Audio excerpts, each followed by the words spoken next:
trabalho para subir e puxar as outras. E com o bebê você tem apoio para chegar aonde imaginar. A gente imagina mais livres, acessos, a gente imagina mais mulheres no mundo.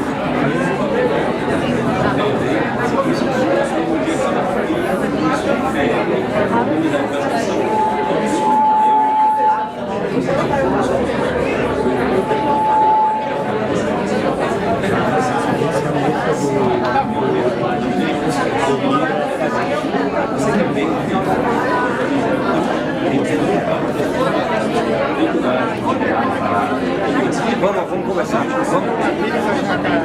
Carol, agora. Vamos agir juntos para que essas histórias não se repitam. Combate ao mosquito. Para fazer diferente, precisamos agir antes. Ministério da Saúde, Brasil, União e Reconstrução. Boa, tá indo bem. Tá melhorando lá. O boi também. Temos que ir lá agora.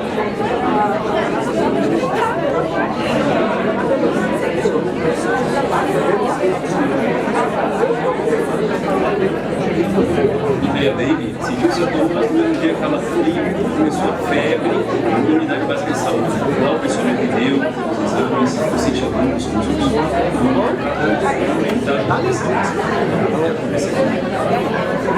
eu mesmo não imaginei porque às vezes a gente não consegue ver direito. Tem que tomar cuidado, mas em todo lugar, ele vai se enxergar. Se a gente não ver, Vamos agir juntos para que essas histórias não se repitam. Combate ao mosquito. Para fazer diferente, precisamos agir antes. Ministério da Saúde, Brasil, União e Reconstrução. Empreendedoras do Brasil, nadamos contra a corrente. E que corrente? Levantamos cedo, levantamos ideias, portas, sem baixar a cabeça, mirando lá no alto. Somos mães, filhas, irmãs, amigas que trabalham para subir e puxar as outras. E com o bebê você tem apoio para chegar aonde imaginar. A gente imagina mais Lívias, Mazés, Zicas, a gente imagina mais mulheres no mundo.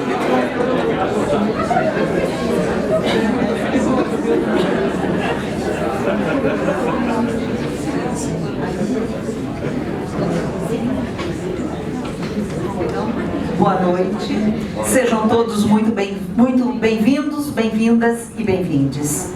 É com alegria que damos início ao nosso seminário A Redemocratização Brasileira, Movimentos Sociais e o Museu da Democracia, realizado pelo Instituto Defesa da Classe Trabalhadora, com o patrocínio do Banco do Brasil e do Governo Federal, e apoio da Universidade Federal do Paraná, UFPR, do Centro Universitário Unibrasil e da Universidade Tuiuti do Paraná. Gostaríamos de agradecer e registrar as presenças da deputada estadual Ana Júlia Ribeiro, Enir Varmelin, representando a deputada estadual Luciana Rafaim, e de Gabriel Paris, diretor de Patrimônio Cultural da Fundação Cultural de Curitiba.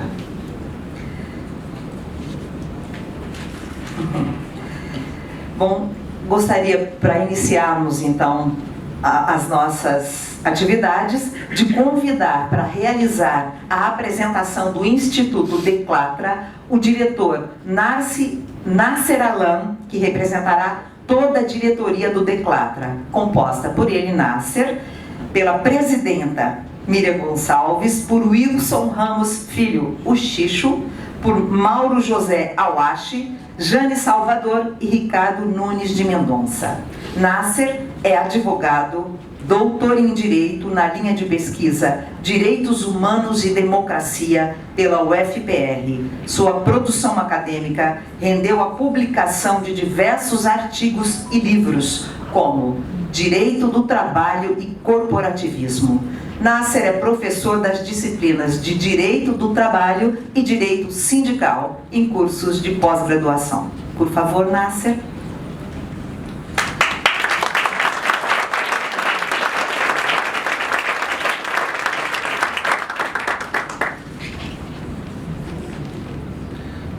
Calça tá querendo me sacanear essa altura do campeonato. Bem, gente, boa noite. É uma grande honra, é um grande prazer recebê-las no nosso seminário, A Redemocratização Brasileira, Movimentos Sociais e o Museu da Democracia. Coube a mim uma tarefa involuntária, porque, na verdade, a Miriam decidiu que eu faria a apresentação, e foi assim que se deu. Do Instituto, fazer uma pequena introdução uma pequena introdução de abertura ao nosso seminário. Acho que é interessante a gente se apresentar, partindo do pressuposto que nem todos nos conhecem. Então, o que somos, né? O Instituto de Defesa da Classe Trabalhadora, o IDECLATRA. Constituído há 42 anos, o nosso escritório de advocacia trabalhista e sindical mantém-se fiel aos seus princípios e antigas aspirações. Participou ativamente de inúmeros acontecimentos da vida política do país, da redemocratização, a primeira, né? A gente vive uma segunda redemocratização, ou a terceira, uma depois de 16, a outra depois de 8 de janeiro de 23. Né? Participou ativamente da redemocratização do país, da Assembleia Constituinte, das primeiras eleições presidenciais pós-ditadura, das disputas presidenciais de Lula, até sua eleição em 2002, e o início de um novo ciclo de poder na história da República, com os mandatos consecutivos do PT. Durante essa trajetória, nós percebemos a necessidade de instrumentalizar de modo mais concreto e organizado a nossa militância política, a nossa intervenção social. Com essa finalidade, em 2015, nós, em meio às manifestações dos movimentos verde e amarelo, patrocinadas pelo grande capital e insufladas por segmentos importantes da mídia tradicional, que conduziram ao golpe de 2016, nós fundamos o Instituto de Defesa da Classe Trabalhadora, o IDECLATRA, com uma perspectiva de servir como intelectual orgânico nos moldes gramsciano mesmo, no conceito de intelectual orgânico de Gramsci, como um agente que contribui para a transformação da nossa realidade. Nesses anos de existência, o Instituto liderou importantes pesquisas científicas a respeito de assédio organizacional nos bancos, com a publicação de livros vinculados a este tema, como também foi responsável pela série de publicações denunciando o golpe de 2016.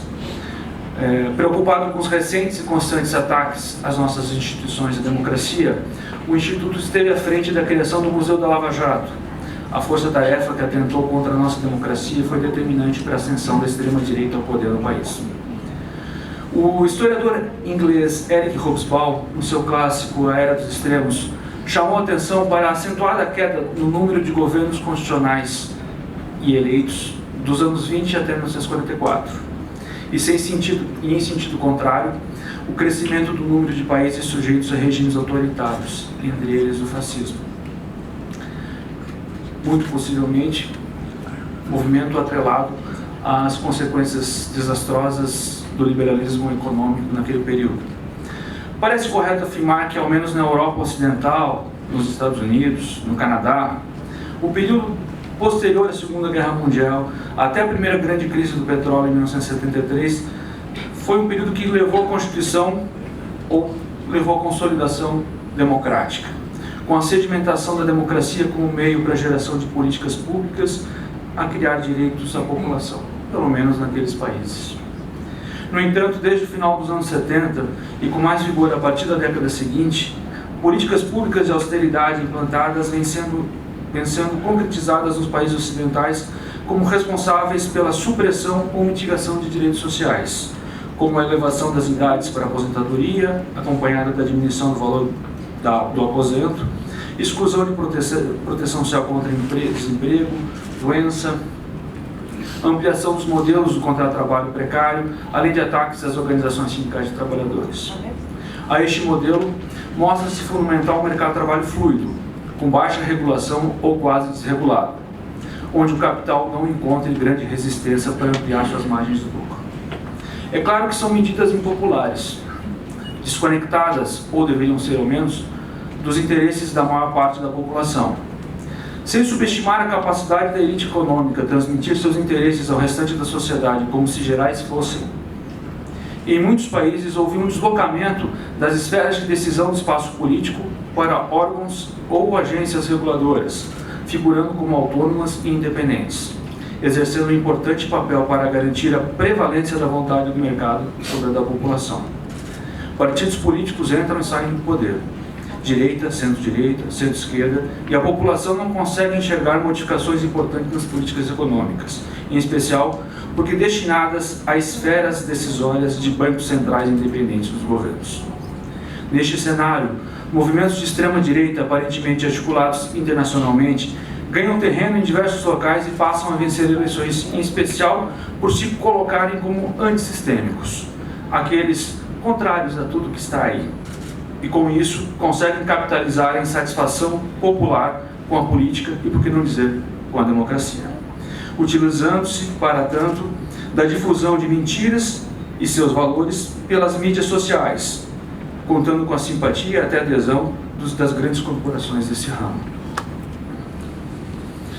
De acordo com pesquisa mencionada pelo professor de Harvard, Yasha Monk, com jovens dos Estados Unidos em 1995, 34% dos pesquisados achavam bom ou muito bom um regime político autoritário, sem parlamento ou eleições.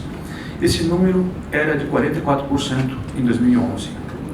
Os números são igualmente perturbadores na Alemanha, onde passou de 16% a 33% o número de eleitores que apoiariam um líder autoritário. Na França, de 35% a 48%. E no Reino Unido, de 25% a 50%. Esses números são de 2017. E o que dizer da democracia no Brasil? Quanto tempo ininterrupto tivemos de um regime democrático? Estamos tão distantes assim da consolidação democrática? É possível falarmos em democracia sem efetivação de direitos sociais? É possível falarmos em democracia sem ampliar os direitos da população? Esperamos que algumas dessas respostas sejam dadas até o final desse seminário. Um ótimo seminário a todos e todas.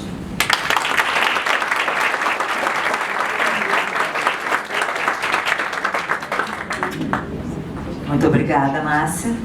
Gostaríamos de agradecer e registrar a presença de Jorge Samek, que foi diretor-geral da Itaipu Binacional. E agora, então, convidamos a presidenta do Instituto Declatra, Miriam Gonçalves, para realizar a apresentação do projeto Museu da Democracia, idealizado pelo Instituto Declatra e articulado em parcerias com os Correios, a Prefeitura de Curitiba, a Itaipu Binacional, a UFPR e demais entidades. Miriam é advogada, mestre em Direito das Relações Sociais pela UFPR, primeira mulher na história de Curitiba a assumir o Executivo Municipal como vice-prefeita da capital, na gestão 2013-2016. Neste período, também foi secretária do Trabalho e Emprego.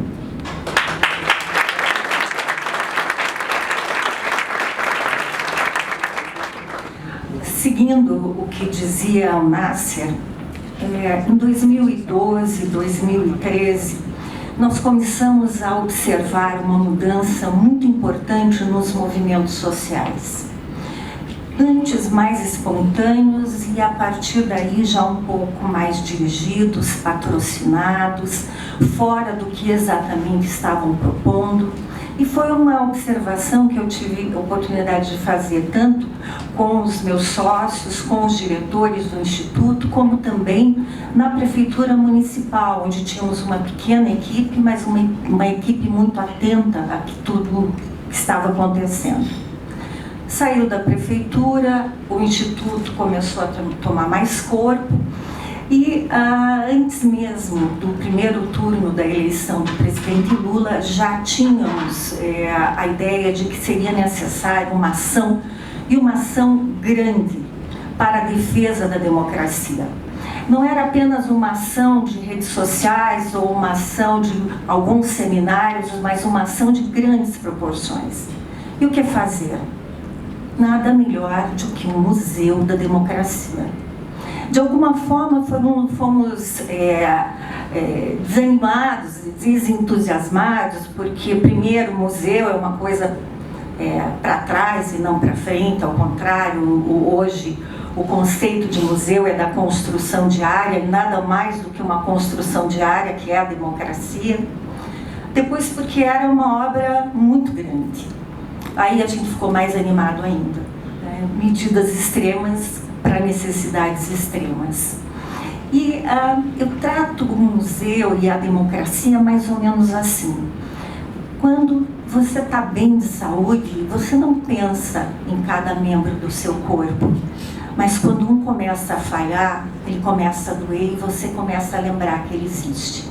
E nós começamos a lembrar que a falta de liberdade, que a falta da democracia, que a falta de comunicação, que a falta de verdade já nos atingia e atingia profundamente.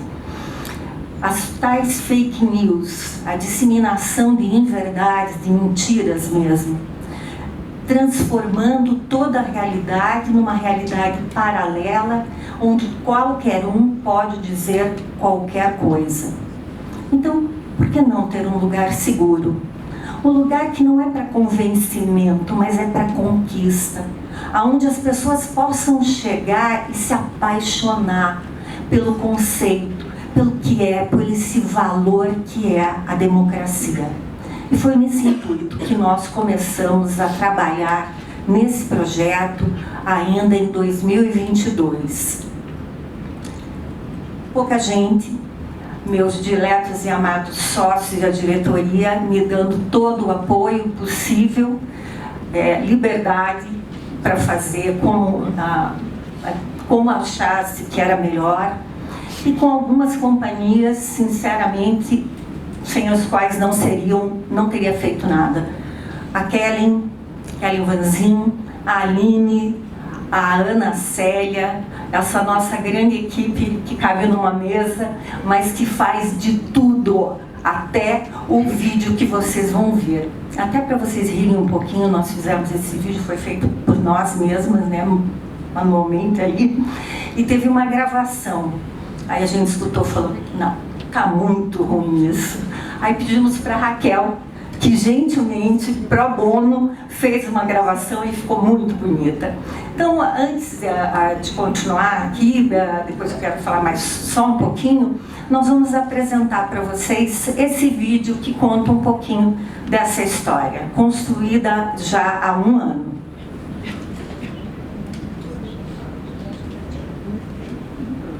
Museu da Democracia, do IDECLATRA.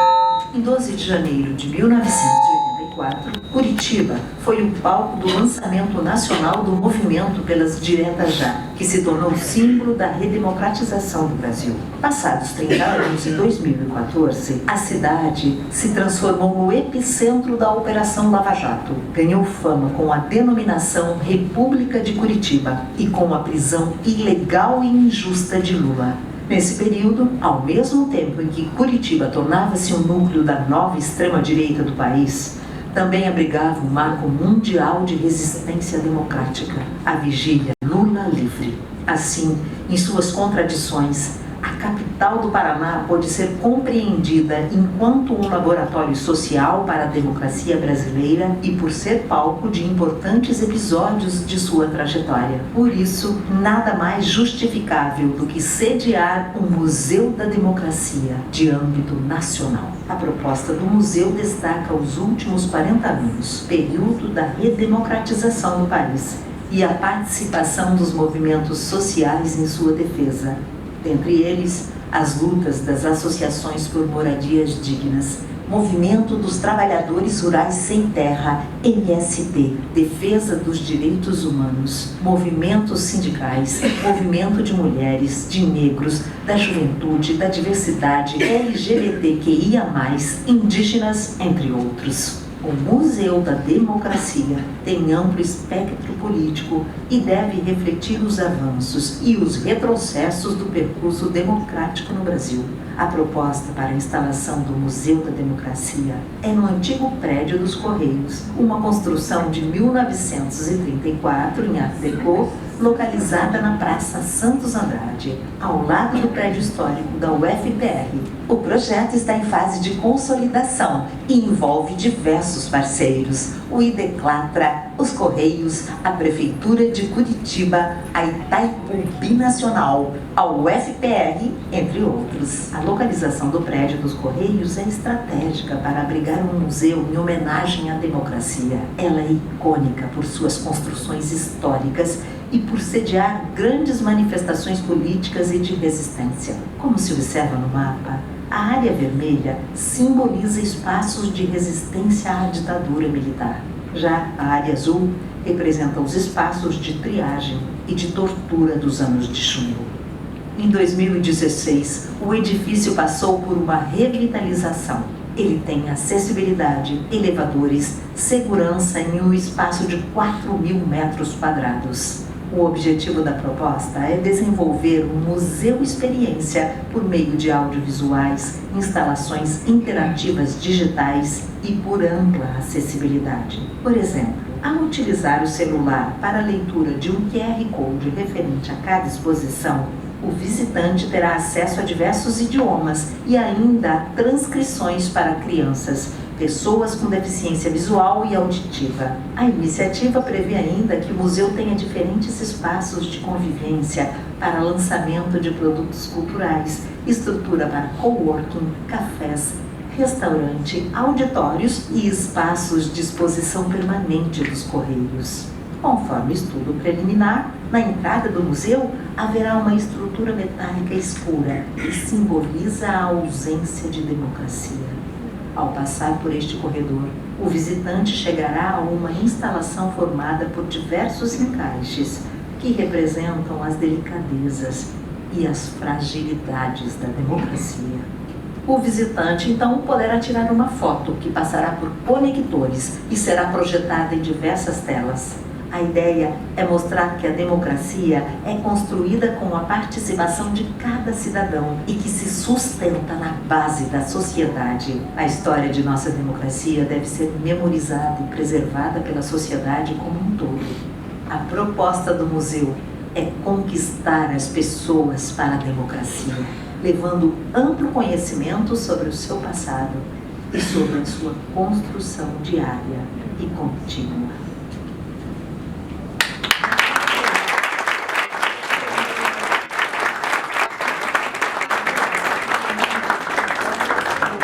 Queria agradecer também aqui algumas pessoas muito importantes para nós, o Samek, grande amigo desse projeto, nosso grande incentivador.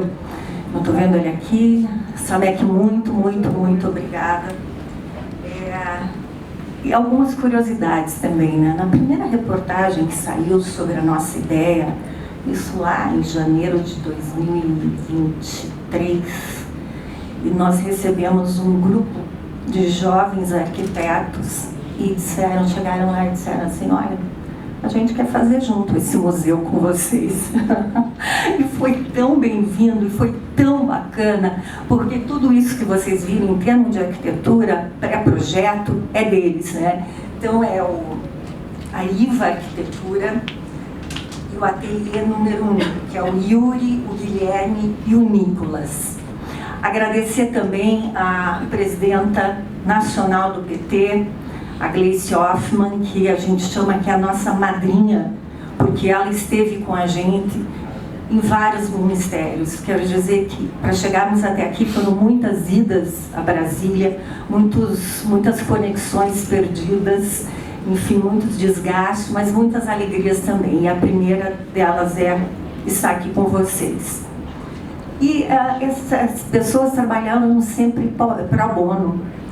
E uma das grandes contribuições que nós tivemos também, vocês vão ver agora, que é a constituição da marca Museu da Democracia, que foi feita pela Marina Willer, que é daqui de Curitiba, mas mora há muitos anos em Londres. Ela é proprietária da Pentagram, uma agência muito importante de design, e ela faz marcas, enfim, que a gente não poderia nem pensar em pagar, como da remodelação da Rolls Royce, do Museu Natural de Londres, enfim.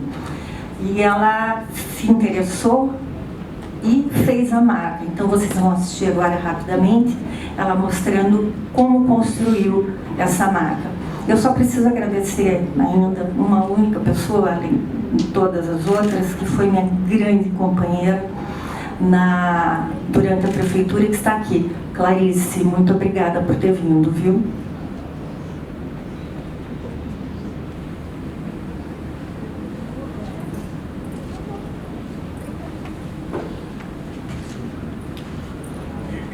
Eu sou Marina Friller, eu sou designer brasileira, sócia da Pentagram, que é uma agência de design em Londres, que tem também estúdios em Nova York, Berlim e Austin.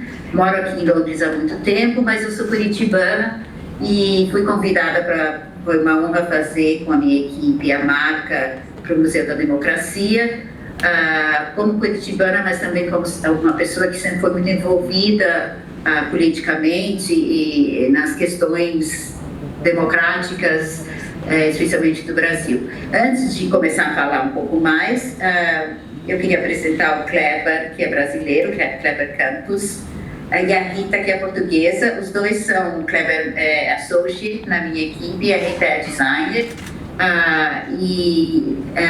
que tiveram uma participação muito importante nesse processo. E eu ia contar mais como uma anedota que é emocionante para mim, porque o prédio, que era o prédio dos Correios, onde o museu vai se estabelecer, eu tenho muitas memórias da minha infância. Eu passei minha infância em Curitiba, antes de me mudar para a Inglaterra, e também eu participei, tem tanta história com relação à democracia no Brasil, eu participei do comício pelas diretas em 84 em Curitiba, e eu lembro disso com muito afeto, e por isso é muito importante para a gente participar. A gente quis participar desse projeto e contribuir com um projeto tão importante.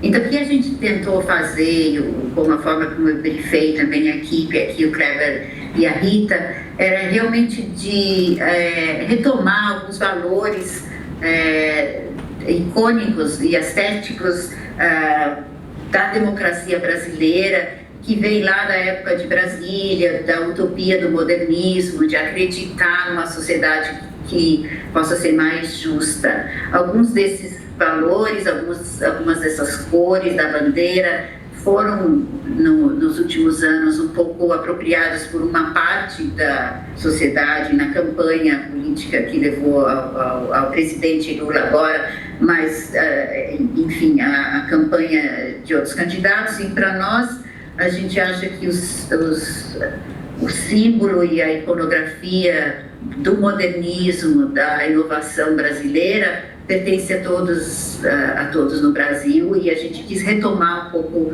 esses símbolos. Então a gente olhou algumas desses elementos da estética do modernismo, que são presentes tanto em Brasília, algumas dessas formas elementares, como no prédio dos Correios, e até para a equipe chegando, e a Rita especialmente olhando de fora, não como uma pessoa que vê tão de próximo essas formas estéticas, algumas coisas apareceram mais evidentes.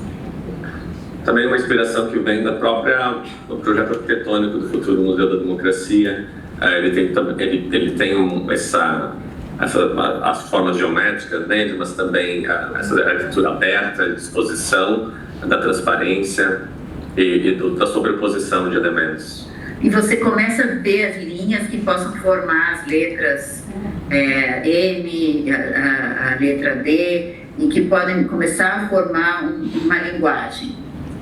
Então aqui a gente seleciona e começa a criar os elementos básicos da marca e dessa linguagem, e de uma forma mais abstrata, que seja uma marca que tanto possa usar as iniciais do nome Museu da Democracia, como também ter uma forma estética, mesmo que você não consiga ler quando você forma a marca em si. Então assim a gente chegou à marca que é a síntese do M, D e D, mas que mesmo que você não lesse, ela tem uma beleza estética e ela celebra essa ideia do modernismo, de acreditar no futuro, de acreditar que é possível desenhar uma sociedade melhor. Aqui você tem a marca aparecendo, e é importante também imaginar sempre em movimento, porque com a presença digital é muito importante imaginar como é que ela vai se comportar na tela e no contexto digital. A democracia tem a gente queria fazer também ela fosse parecer moderna e de certa forma bem contemporânea, tem claro que todo um período histórico que é referente às diretas, à ditadura, a perda da democracia, a volta da democracia, mas de certa forma o projeto também tinha que ser voltado para o futuro, né? Tem um certo resgate do passado, dos ideais utópicos e tudo mais, mas ela tem que ser uma marca que está preparada para as próximas batalhas da democracia, para os próximos anos que virão à frente, e dando também, nesse mesmo sentido, as cores que são usadas são inspiradas, obviamente, na bandeira do Brasil, mas também trazem um certo tom azul, um certo tom mais digital, mais moderno também nessa combinação de cores. Mais vibrante. E estas cores também acabam por suavizar bastante as formas, porque, por exemplo, as 3 barras num tom assim claro, mais azul, e depois mesmo usar as transparências acaba por conectar as 3 letras muito bem, e vemos aqueles pontos em comum entre o D e o M, e acaba por trazer o logotipo de uma forma bastante mais suave do que vimos no início, trazendo então a forma final.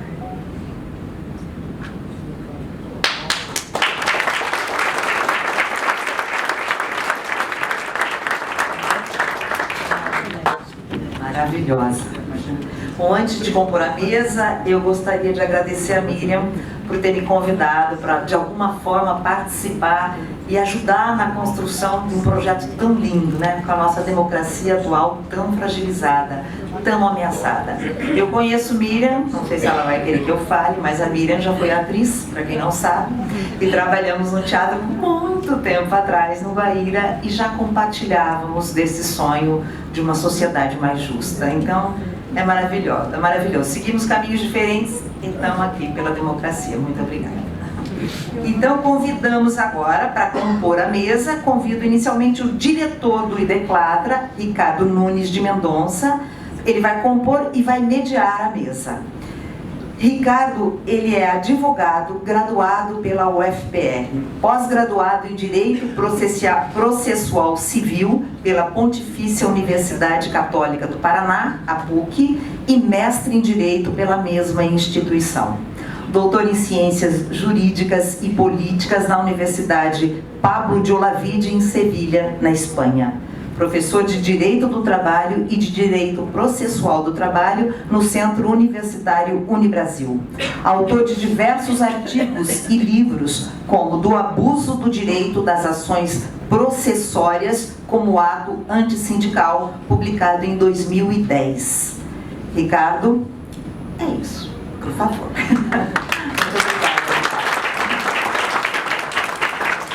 Convidamos também para compor a mesa a professora Maria Isabel Limonge. Maria Isabel é graduada, mestre e doutora em Filosofia pela Universidade de São Paulo. É professora titular de Filosofia na UFPR e pesquisadora do CNPq. Coordena o grupo de pesquisa Direito e Política. É autora de O Homem Excêntrico, Paixões e Virtudes em Thomas Hobbes, pela editora Loyola, 2009, e de Hume, A Justiça e o Pensamento Político Moderno, pela editora Alameda, 2020. Obrigada pela presença. E também convidamos para compor a mesa o professor de Ciência Política da UFPR, Adriano Codato. Adriano é o atual presidente da Associação Nacional de Pós-Graduação e Pesquisa em Ciências Social, ANPOX. Também é coordenador do Instituto Nacional de Ciência e Tecnologia, INCT, Representação e Legitimidade Democrática, REDEM. Muito obrigada.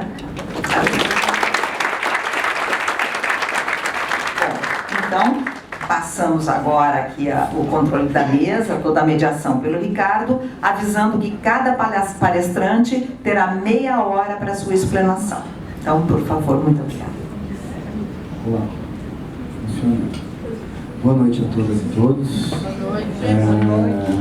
Vocês podem imaginar a nossa emoção, a nossa alegria nessa noite tão importante que o Instituto faz, de fato, com os nossos olhos um pouco mais de história, né? A gente constrói põe mais um tijolinho nessa construção permanente de uma ideia democrática, de uma sociedade mais justa e igualitária, e nos sonhos que nos movem desde sempre a seguirmos o nosso caminho.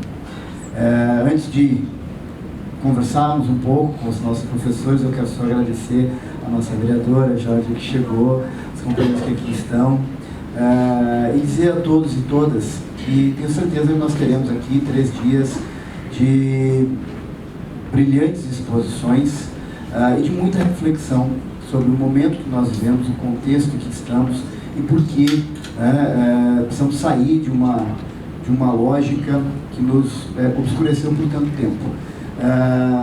Havia não é uma fábula, mas é uma máxima espanhola que dizia o seguinte, que nos roubaram a carteira aqui e a gente continuava colocando luz onde ela não estava. A gente não conseguia encontrar onde estava a bendita da carteira porque ficava jogando luz nos espaços equivocados. Acho que hoje a ideia é que nós coloquemos luz nos espaços corretos do nosso pensar para que nós possamos construir ainda mais nesses anos que seguirão. Os desafios são muitos, temos eleição esse ano, essa eleição nos prepara para um momento muito difícil em 2026, sabendo disso. Então o Museu da Democracia se soma a essa estratégia de luta, a essa estratégia de transformação nacional. Bom, gente, sem me estender mais, falei mais do que eu devia, porque a Miriam me puxa a orelha. Nós vamos começar. Oi, tá aqui. Vamos começar com o professor Isabel. Professor Isabel, muito obrigado, acho que está funcionando. Muito obrigado pela sua presença. Tenho certeza que teremos aqui muito mais a aprender. Então, passo diretamente a palavra para que possa fazer a sua explanação. Muito obrigado. Obrigada. Eu que agradeço o convite, a oportunidade, o convite da Miriam para estar aqui hoje com a impossível tarefa de substituir a Marilena Chauí, que deveria hoje falar virtualmente, né, para vocês. Acredito que muitos vieram para ouvi-la, né? Mas infelizmente por motivos de saúde ela não pôde estar conosco, nem mesmo virtualmente como previsto. Isso evidentemente é uma lástima, né, para vocês que terão que ouvir a mim e ao Adriano no lugar da Marilena. Para mim, quero crer também para o Adriano, por pagar esse mico, ficar nessa saia justa.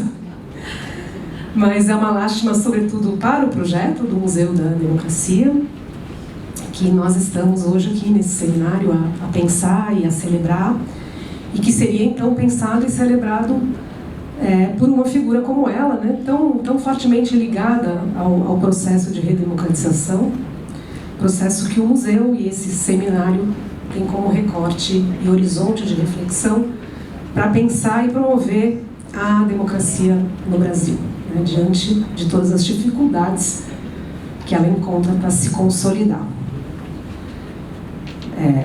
Nós falamos em redemocratização, né, mas após a ditadura militar, acho que houve mesmo a construção de algo muito novo, né, um projeto a longo termo de democracia no Brasil, consolidado na Constituição de 88 e que encontra-se, como já foi mencionado, ameaçado. E a Marilena, nós sabemos, ela participou intensamente desse processo, né, como pensadora e ativista, uma construtora da democracia, seja participando da formação do PT ou como secretária da Cultura na prefeitura da Luiz Erundina em São Paulo, seja ainda como professora da Universidade de São Paulo, construindo, pensando e defendendo a Universidade Democrática, que só pode ser pública. E todos nós aqui a reconhecemos como uma voz eloquente da redemocratização, né? E assim é uma lástima que ela não possa estar aqui, sua imagem projetada que fosse, né, abençoando esse projeto, que tem a cara dela, mas eu posso assegurar que ela gostaria de estar aqui hoje, de ter feito isso, né? Não foi possível, então falamos nós, né? De minha parte eu falarei dela e quando em meu nome, em conversa com ela a fim de torná-la presente. Mas confesso que, apesar de tudo, eu fico contente de estar nesse momento de abertura desse seminário ao lado do meu colega Adriano Codato, da UFPR, selando junto com ele a parceria da UFPR com o museu. A UFPR está fortemente representada nesse seminário, a começar pela figura do seu reitor, Ricardo Marcelo da Fonseca, também pelo professor José Roberto Portela, do Departamento de História, a professora Gabriela Caramudo Teles, da Economia, o José Esvaco, que é hoje professor do IESP, o UERJ, mais um filho da UFPR, né? Nascido e criado na UFPR. E é muito importante, então, a participação da UFPR, a presença da UFPR nesse projeto, né? Primeiro, porque se trata da universidade pública, onde os saberes e competências são produzidos de forma pública e democrática. Porque o museu encontra na universidade pública, friso, né, esse termo, conteúdo democrático para se manter vivo e ajudar a manter viva a democracia.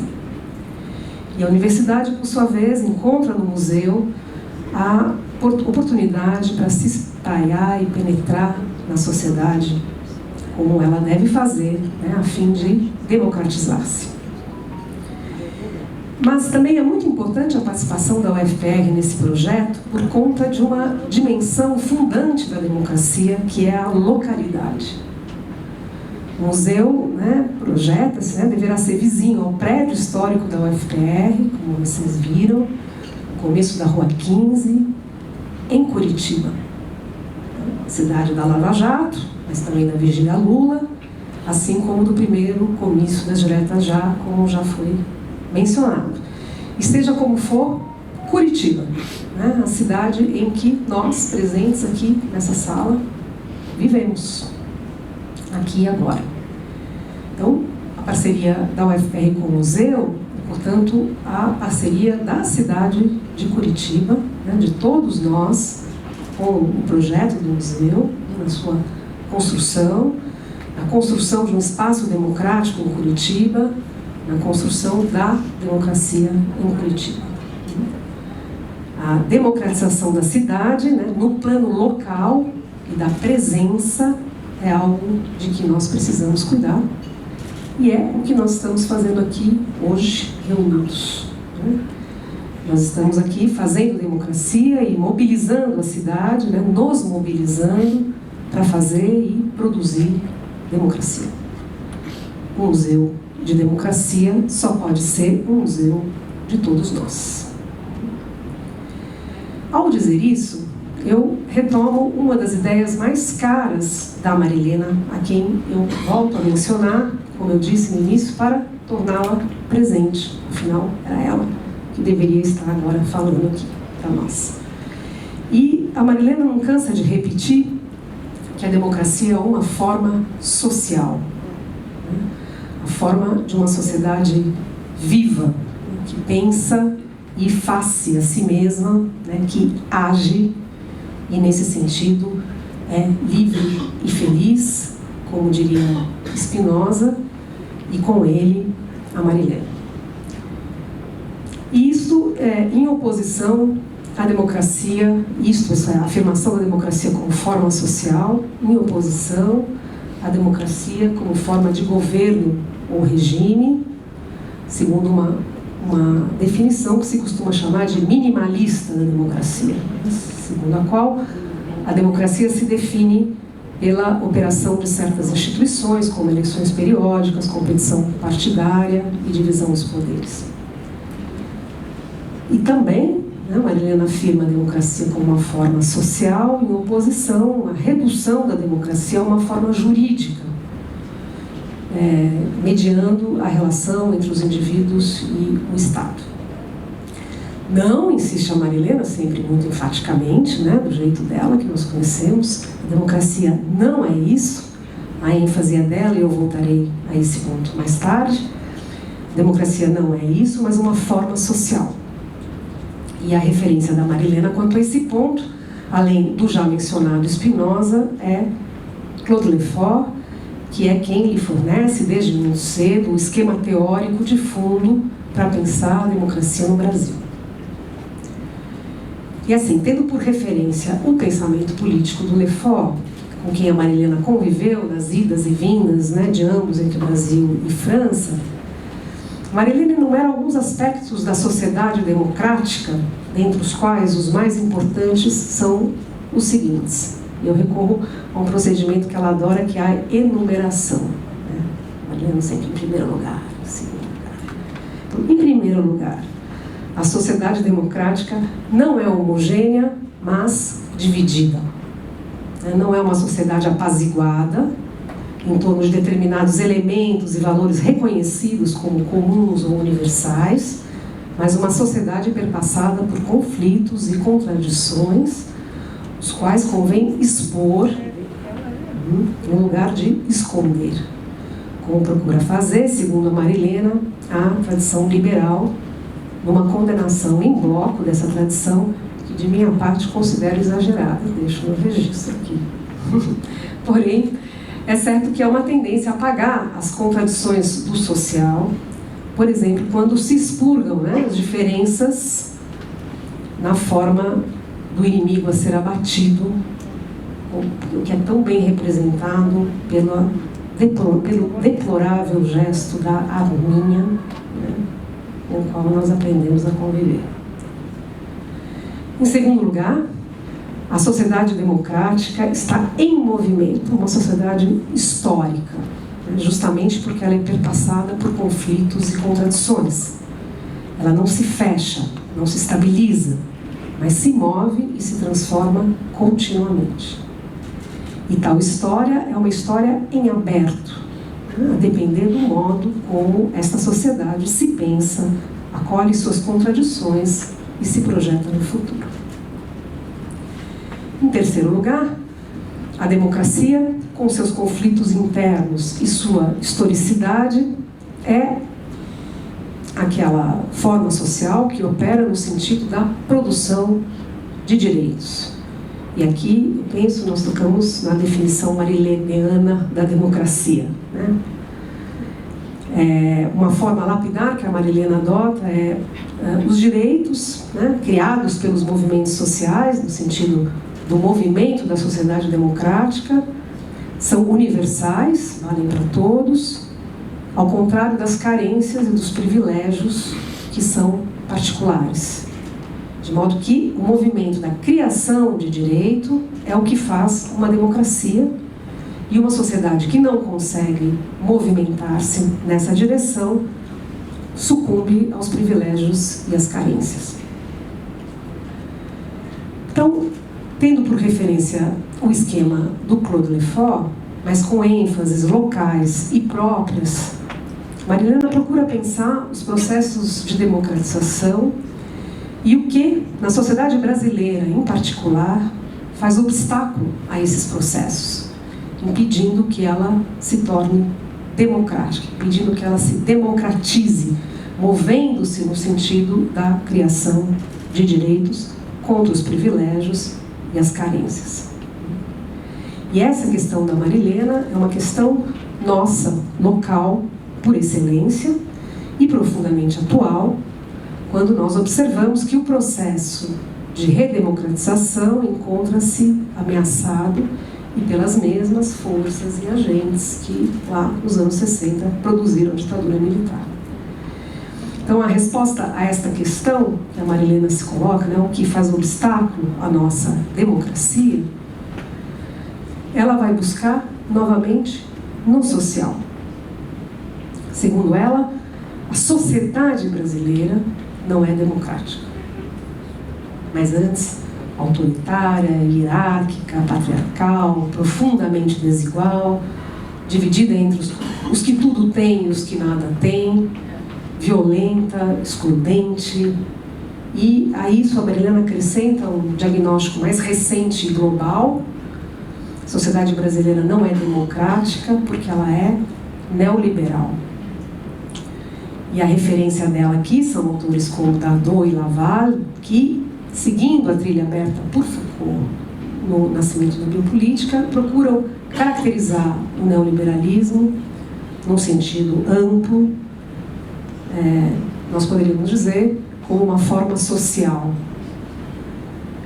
E para esses autores e para Marilena, o neoliberalismo não se reduz ao Estado que se retira da cena, deixando o desenvolvimento econômico a cargo do mercado e desincumbindo-se do papel de redistribuir, de distribuir riqueza e produzir justiça.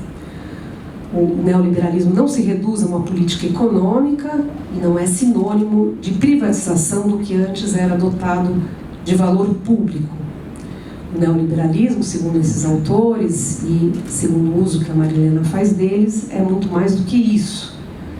É uma maneira de pensar, uma forma discursiva, uma gramática, uma certa racionalidade, um procedimento de produção de verdade, de valorização e legitimação de práticas, uma forma de subjetivação, ou ainda, se quisermos, uma maneira pela qual os sujeitos se formam, concebem a si mesmos, projetam suas vidas e se deixam governar. Esta racionalidade toma conta, inclusive, do Estado, submetendo todas as esferas da vida à lógica econômica da competição. O neoliberalismo transforma, assim, o sujeito de direito em capital humano ou empresário de si mesmo, como gosta de dizer a Marilena. E ela vê essa lógica tomar conta da própria universidade quando esta cede à sanha produtivista, perdendo de vista sua função maior, que é de ser um lugar em que a sociedade pensa e projeta-se a si mesma. Pode-se assim dizer que o neoliberalismo é, nessa acepção, uma forma social. E assim, a sociedade brasileira não é, para ela, Marilena, democrática no sentido lefortiano do termo. Mas isso não impede que a sociedade brasileira tenha os seus lampejos democráticos. E aqui não há contradição, pois a sociedade é, como vimos, heterogênea, comportando aspectos autoritários e democráticos ao mesmo tempo. A sociedade é democrática, ou tem seus lampejos democráticos, quando põe-se em movimento, como no caso da luta contra a ditadura e do processo de redemocratização, põe-se em movimento no sentido, vale repetir, da produção de direitos, do cultivo e da inclusão cultural, da reflexão sobre si mesma e da projeção de um futuro para si mesma. E é sobre essa sociedade que não é democrática, que nós temos que agir a fim de promover uma cultura democrática, uma cultura inclusiva, que dê a todos a oportunidade de pôr-se em movimento, e participar do processo social de reflexão e criação de direitos. E é esta sociedade brasileira que nós temos que democratizar. Eis, então, em poucas palavras, as lições da Marilena.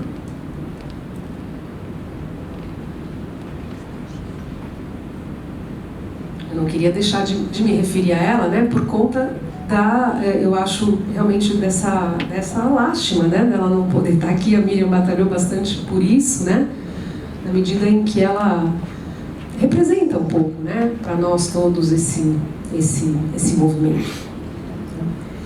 Bom, eu acrescentaria, valendo-me de uma formulação de uma filósofa chamada Wendy Brown, em complemento às da Marilena, que a democracia requer o cultivo da própria sociedade, da sociedade ela mesma, né? Ela própria.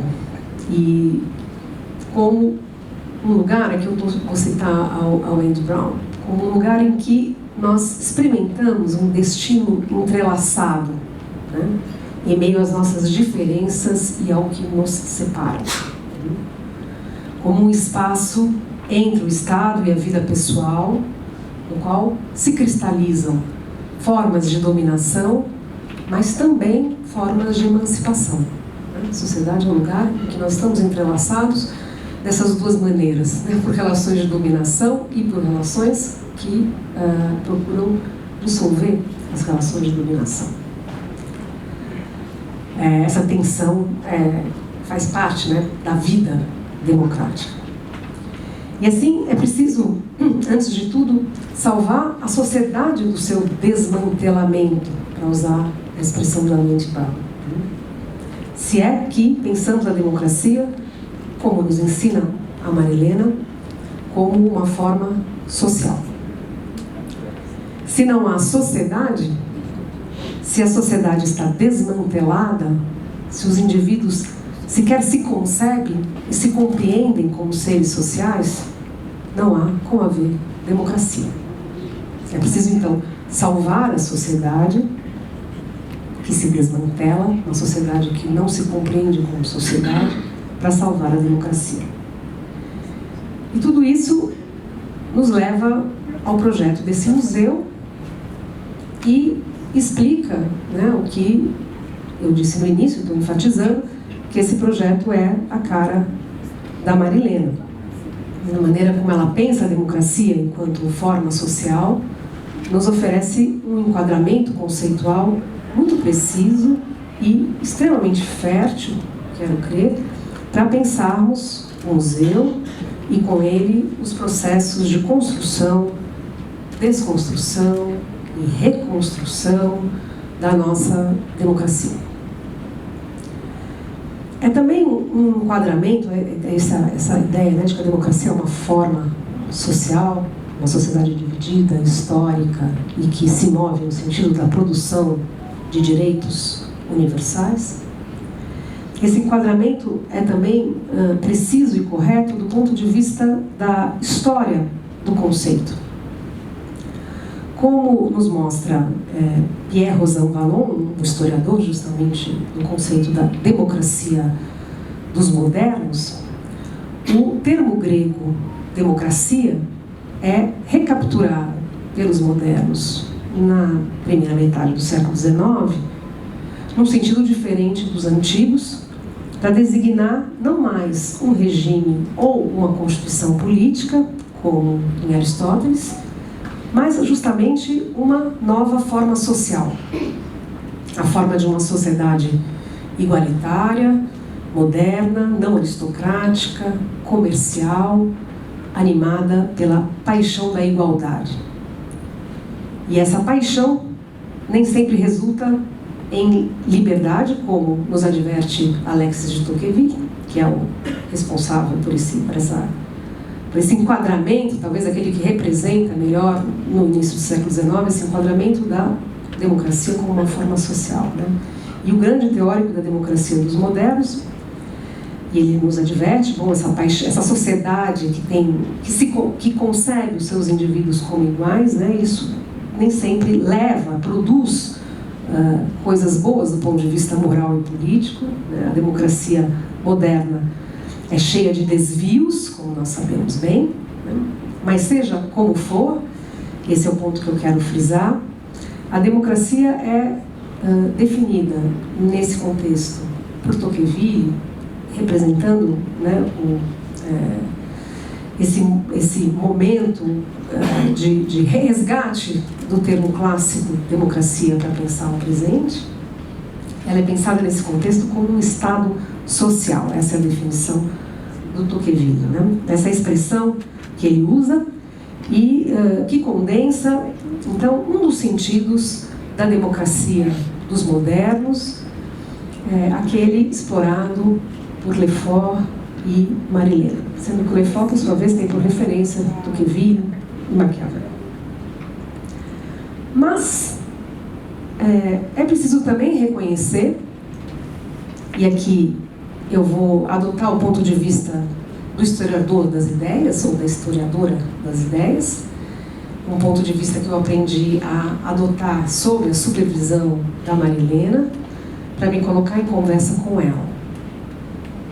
É preciso também reconhecer que, além de uma forma social, de uma forma e de uma maneira complementar e não concorrente com esta definição e esse enquadramento da democracia, que, insisto, me parece muito fértil e muito pertinente, mas é preciso reconhecer que, além de uma forma social, quando falamos em democracia, estamos falando também de uma forma de governo e de uma forma de... A democracia moderna é uma forma de governo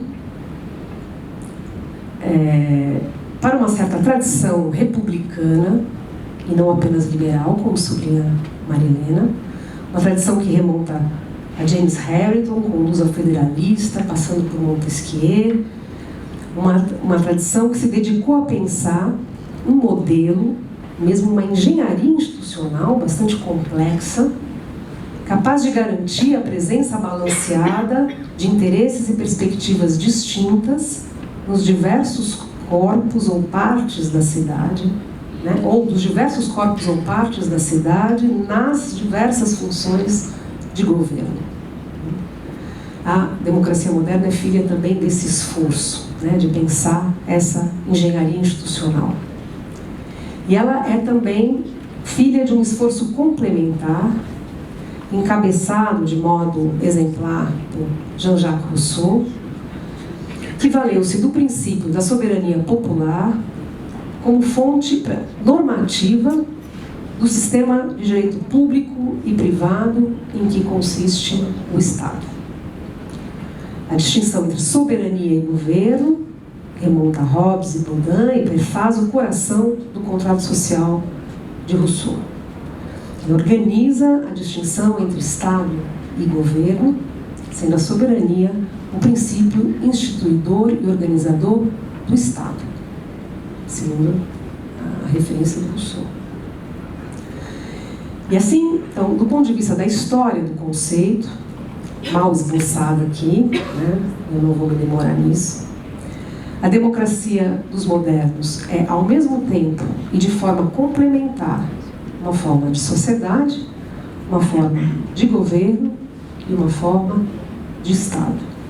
Eu acho que nós ganhamos em pensarmos, né, em todas essas perspectivas ao mesmo tempo, a articulação entre elas, quando, no lugar de opor, né? Estou aqui brigando um pouquinho com a Marilena quando ela diz é uma forma social e não outras coisas, né? Quer dizer, é também.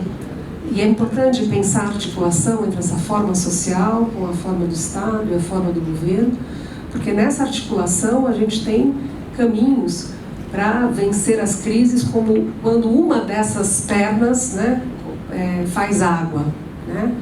Então, o Estado é violento, a sociedade deve combater isso, né? O governo é capturado, cabe ao Estado impor limites, né, aos governos que extrapolam certos princípios de justiça organizadores do Estado, e assim por diante, né? Preciso transitar, quero crer, nesses 3 níveis para que a gente possa pensar e elaborar estratégias de defesa e construção e consolidação da nossa democracia. Então, é isso que eu queria falar hoje e obrigada pela atenção.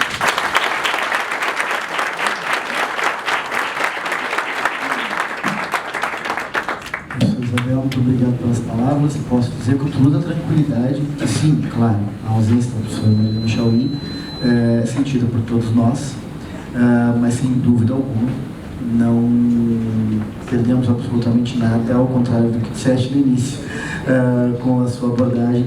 E, claro, né, como qualquer construção cultural, a democracia nos remete a uma ideia, ou pelo menos a mim remete a uma ideia, de retomada de ocupação do espaço público, né, de retomada da ordem política como espaço de construção social, de desatomização do indivíduo, isso tudo refere, e de construção do comum. A gente vive uma era em que o professor Marcos Reutemann, um chileno que gosto demais, afirma que vivemos uma era de uma democracia sem democratas, em que as pessoas preferem a lógica individualista e competitiva como razão de existir, como forma de ser e como única forma de ser. Isso passa por aqui também, isso reflete evidentemente em todos os fenômenos que vivemos, o professor muito bem pontuou, e dialoga evidentemente com o que falará o professor Adriano Codato na palestra que terá como título um projeto de compreensão da crise da democracia brasileira. Falarmos da democracia brasileira nesse momento em que a produção capitalista se despe de todos os seus pudores e abandona a democracia liberal, sem dúvida alguma nos ensinará caminhos para a superação desse instante tão complicado que vivemos. Só para terminar, quando falei fábula no começo, obviamente eu queria falar metáfora e me equivoquei. Então peço desculpas a vocês. Professor, por favor, à vontade.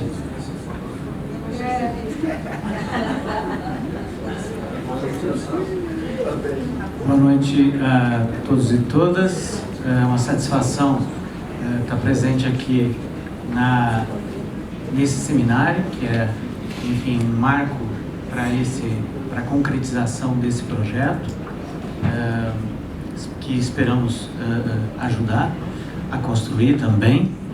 E, de fato, como a Isabel falou, estamos aqui numa enrascada, não é? Substituindo ou tentando substituir uma pessoa insubstituível, mas eu vou tentar me virar aqui nesses 30 minutos para apresentar para vocês um projeto de pesquisa que nós estamos desenvolvendo no Departamento de Ciência Política da UFPR, um grande projeto que envolve quase uma centena de pesquisadores e pesquisadoras, que eu intitulei aqui um projeto de compreensão da crise da democracia brasileira. Eu vou começar por alguns dados. Você podia passar para mim, por favor? Eu mandei a apresentação do meu colega Renato Pericinoto para ele ver se estava bom. Ele falou assim: falta gráfico. Se não tem gráfico, não é ciência política. Então nós vamos começar por alguns gráficos aqui. Não, os gráficos. Aquela outra.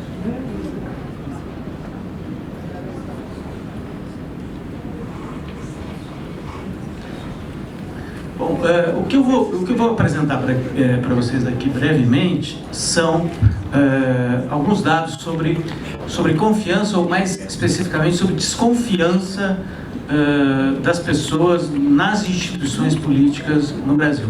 Essa é uma pesquisa feita em 80 países pelo World Value Survey. Eu trouxe aqui os dados do Brasil, vou mencionar alguns outros países para vocês terem uma ideia da enrascada que nós estamos, né? Então aqui a pergunta você confia, eu vou ler aqui um rol de instituições, você me diz se você confia, o quanto você confia nessas instituições. Essa é a rodada de 17, a onda de 17 a 22, essa pesquisa foi feita em 18 no Brasil. Os dados mais recentes confirmam esse nível de desconfiança e de crise de representação e de baixa legitimidade das nossas instituições. Então, 53% das pessoas não confiam absolutamente no governo. Esse dado é muito alto. Esse dado, para vocês terem uma ideia, não confiam absolutamente, apenas 3% confiam no governo. 53% não confiam de maneira nenhuma. Esse dado é muito alto, para vocês terem uma ideia, na Alemanha não confiam de maneira nenhuma 16%, na Holanda 9%, na Noruega 6%. Então é um dado bastante alto de desconfiança democrática. Sobre o parlamento, 61% não confiam de maneira nenhuma no parlamento e apenas 1% tem grande confiança. Esse dado é muito maior, é o dobro do que na Argentina, por exemplo, 33%. É muito maior do que na França, 23%. Isso para não mencionar a Holanda, 12% não confiam de maneira nenhuma, e na Noruega apenas 3,5% não confiam de maneira nenhuma no parlamento. Outro dado sobre desconfiança, que é a desconfiança nos partidos políticos. 66,5% não confiam de maneira nenhuma nos partidos políticos e apenas 1% confia totalmente. Mas, um dado também impressionante,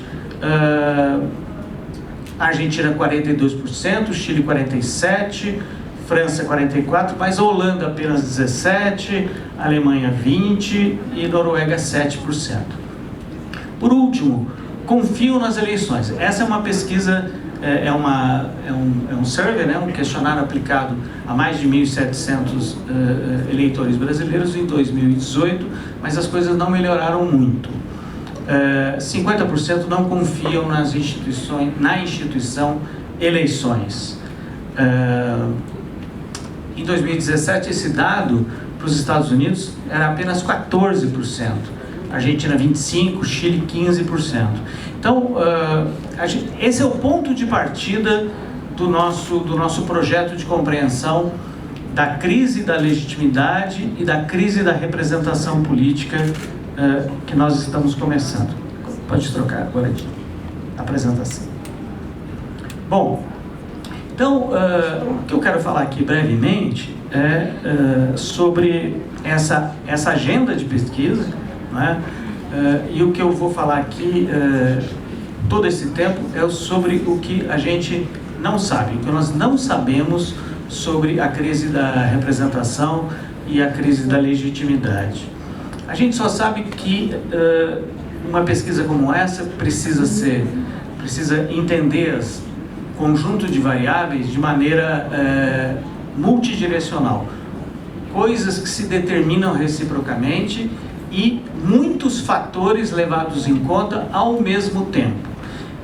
De sorte que essa pesquisa olha para três regiões do mundo social. Olha para a cultura política, quer dizer, as crenças, os valores das pessoas, dos eleitores. Olha para as instituições políticas, isto é, os partidos, as regras eleitorais, o funcionamento interno do parlamento. E olha para as elites políticas, para a classe política, para os políticos profissionais. Pode passar, por favor. Então, como é que a gente pode formular o nosso problema? Né? Em poucas palavras, nós diríamos que as mudanças que vêm ocorrendo nas percepções e valores dos eleitores, cada vez mais descrentes das instituições democráticas, e as seguidas alterações nas regras do jogo que regulam as instituições representativas, quer dizer, partidos, eleições, legislativo, nós vivemos de reforma política em reforma política, resultam numa classe política que, pela primeira vez desde 88, se desconectou do modelo tradicional de coalizão do presidencialismo brasileiro. Nesse sentido, a dinâmica disfuncional das instituições, aliada à baixa adesão democrática pelo eleitorado, produz, e essa é uma hipótese, não é uma ideia, ou tem produzido uma representação política cada vez mais personalista, autointeressada e clientelista, alienando a legitimidade e entregando governos ineficientes e com alto custo de gestão política. Mesmo que o governo tenha um projeto eficiente, o custo de gestão política é muito alto. Então nós temos problemas em todos os lados aqui. Problemas do ponto de vista do cidadão, problemas do ponto de vista das instituições e problemas do ponto de vista dos representantes. Por isso a gente propõe... Você pode voltar? Aí. Por isso a gente propõe estudar essas três coisas ao mesmo tempo, mas a gente ainda não sabe a direção da causalidade. O que determina o que, ou o que vem antes do que. E a gente também não conhece a intensidade da determinação das coisas. Se as instituições disfuncionais levam à crise da legitimidade, se a crise da legitimidade produz um eleitorado cada vez mais descrente no mecanismo institucional, que produz uma classe política descomprometida com o coletivo e cada vez mais autointeressada. Enfim, esses são os elementos do problema. Pode passar, por favor. Então, a ideia é pensar a democracia brasileira, quer dizer, a crise da representação e a baixa legitimidade, integrando 3 grandes eixos de pesquisa ou 3 grandes áreas de conhecimento da ciência política e da sociologia política. Alguém pode pensar, não, mas é óbvio que essas coisas andam juntas. Sim, é óbvio que elas andam juntas, mas a gente não sabe a intensidade e a direção em que elas se determinam, e cada área dessa é um mundo específico, é um terreno específico de estudos completamente diferentes que não têm se comunicado entre si. Então, um aspecto, digamos, ousado desse projeto é tentar conectar essas coisas e estudá-las ao mesmo tempo, para estudar as múltiplas influências que uma área ou uma variável dessa coloca a outra. Então, por instituições, só para ficar claro aqui de agora em diante, pode passar. Aí, por instituições, eu vou falar aqui dos partidos, do sistema eleitoral do legislativo, pode passar. Por cultura política, os valores, os princípios democráticos, atitudes e comportamentos, quer dizer, a confiança dos eleitores nas instituições, e por elite política, a classe política brasileira, e nós temos um projeto de estudar empiricamente os deputados federais, eu falo disso ao final.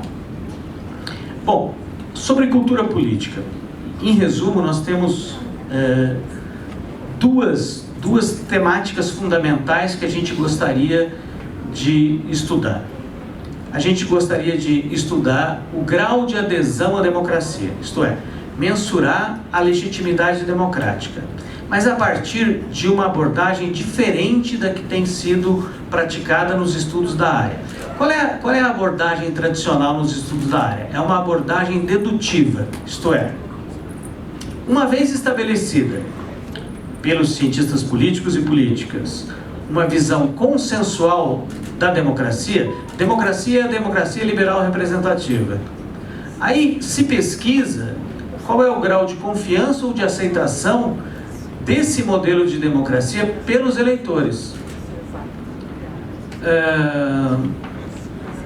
As perguntas são feitas assim: a democracia pode ter problemas, mas ela é melhor do que qualquer outra forma de governo. Quanto você concorda ou discorda dessa afirmação? Supondo que todo mundo acha que democracia é democracia liberal representativa.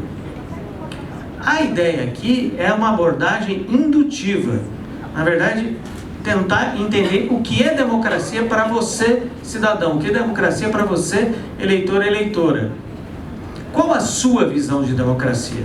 E aí, pesquisas iniciais, não é, mostram que as pessoas têm visões de democracia muito diferentes e opostas entre si, e que a democracia liberal representativa não é a que está na cabeça de todo mundo, não.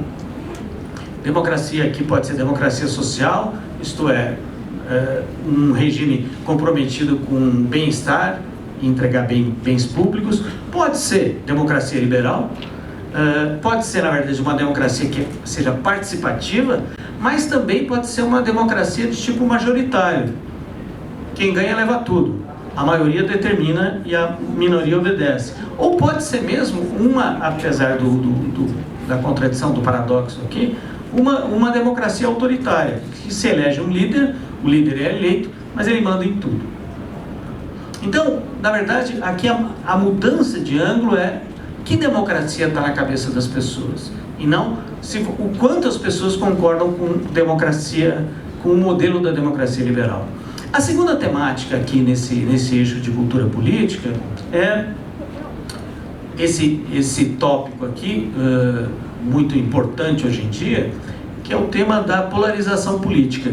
E aqui a questão, enfim, as alternativas que estão colocadas são as seguintes: as pessoas estão polarizadas, cada um no seu canto, e isso é um efeito de clivagens ideológicas e ou partidárias, ou, por outro lado, o que existe, na verdade, é um alinhamento afetivo com lideranças de tipo personalista em todo o espectro político.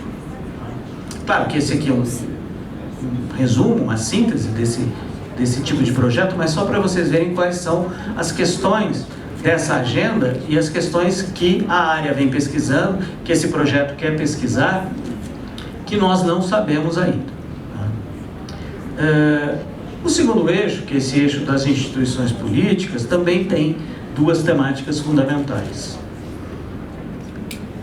A primeira temática pode ser resumida na seguinte pergunta: como explicar as sucessivas mudanças institucionais, quer dizer, as mudanças nas regras do jogo político nos últimos 20 anos? De onde vem isso?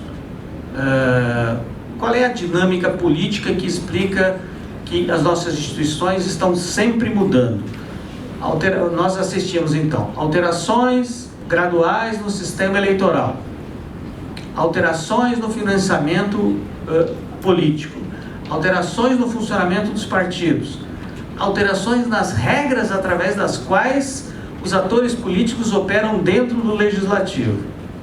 Então, essa ideia do Collamer, não é? Essa ideia de instituições inseridas, não é? Embedded institutions, um sistema de polias e roldanas, não é? Que promove mudanças em uma arena institucional enquanto modifica a outra, também aqui é uma retroalimentação de modificações em partidos e eleições em parlamento, partidos e eleições em parlamento. Nós também ainda não entendemos como é que isso funciona exatamente no sistema político brasileiro, e não entendemos também o efeito que isso tem sobre o eleitorado.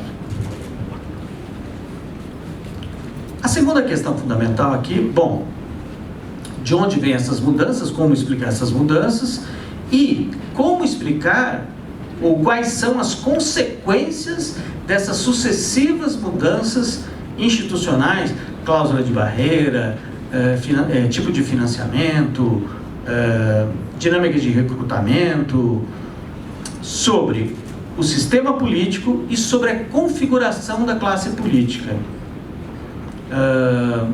Nós assistimos, do ponto de vista da classe política, uma colonização dos partidos por lideranças personalistas, o aumento do personalismo e do clientelismo, e no sistema político uma notável fragmentação de partidos, de interesses, um desequilíbrio grande entre os poderes, e tudo isso mina o equilíbrio institucional de uma democracia.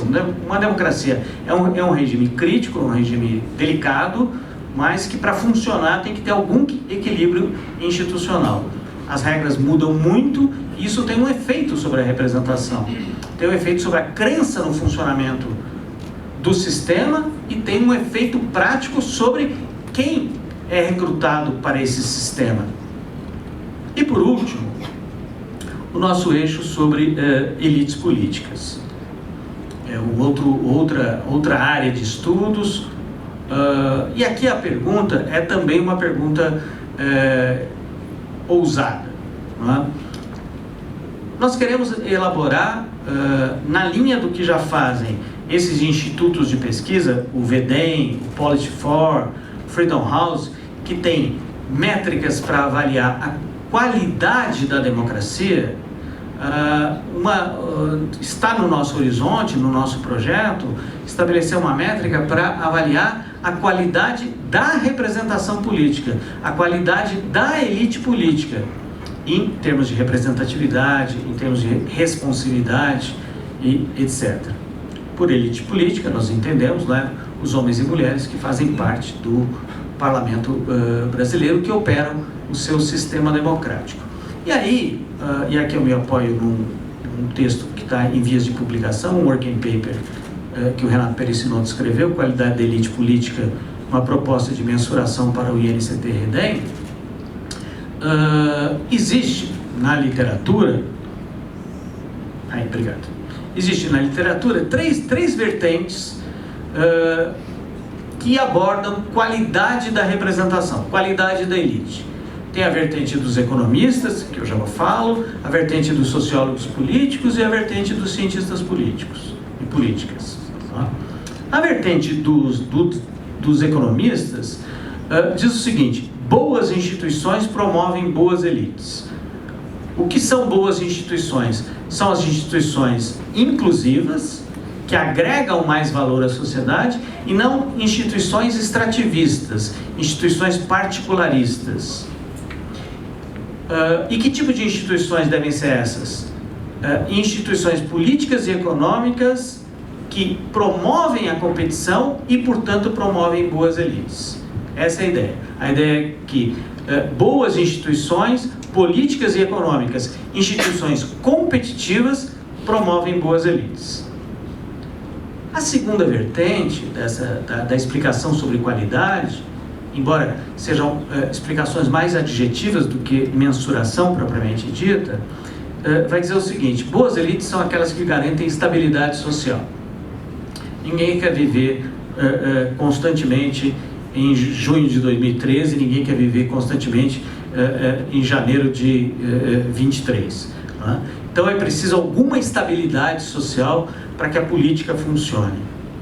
Então, o que são boas elites? Boas elites são aquelas elites que estão orientadas para resolver problemas coletivos e não elites autointeressadas, uma classe política autointeressada. Nesse sentido, boas elites têm que estar alinhadas com a sua sociedade, com o que quer a sua sociedade. E devem ser eficientes em resolver problemas dos seus constituintes. Por fim, nós temos a ideia de que boas elites estão ligadas à qualidade dos governos.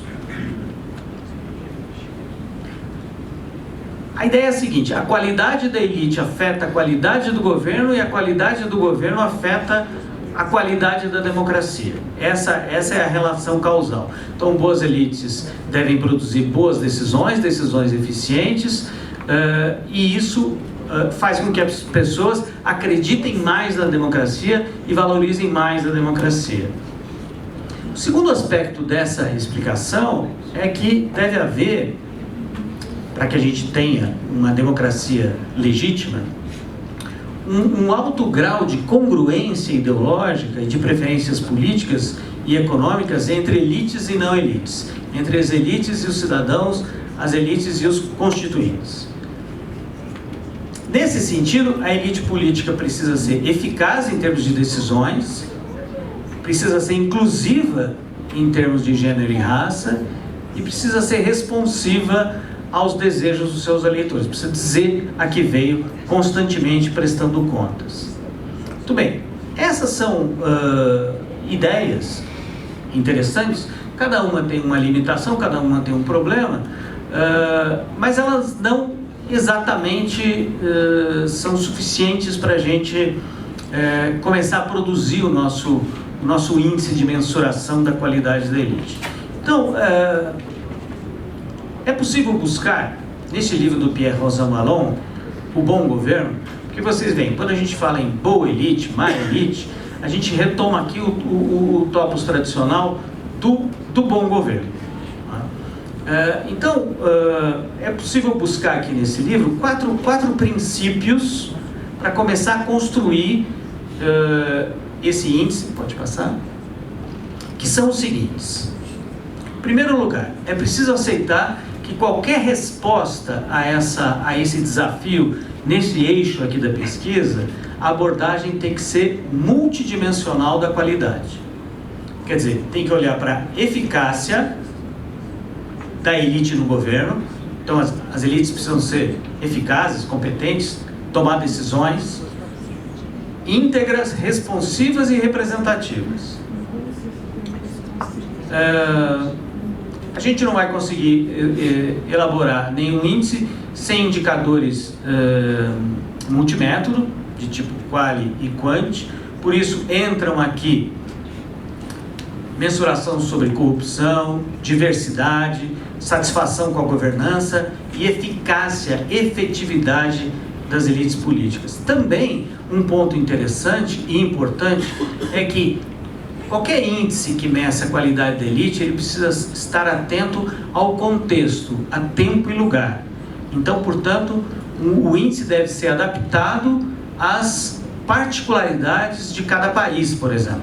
Então, é possível elaborar um índice, tais como esses índices de democracia, para o mundo todo, sem levar em conta, porque é preciso ter congruência entre o que os eleitores querem e a elite deve representar. Isso deve ser pesquisado em cada país. E depois é preciso ter sempre presente essa relação entre governantes e governados em termos de transparência das ações e confiança nos seus governantes. O que eu procurei apresentar aqui, então, como vocês percebem, é tudo isso que nós não sabemos ainda. E a democracia talvez seja um pouco isso mesmo, né? Um regime que a gente não sabe muito bem como funciona, a gente se mantém aqui unidos, sem se matar uns aos outros, né? Exceto em períodos determinados do desenvolvimento do regime político, mas é esse regime mesmo que a gente não sabe, que é meio incerto, que é meio inseguro, e nós esperamos contribuir com esse projeto, com todas essas dúvidas que nós temos aqui, porque afinal de contas a democracia é também esse regime da incerteza. Muito obrigado.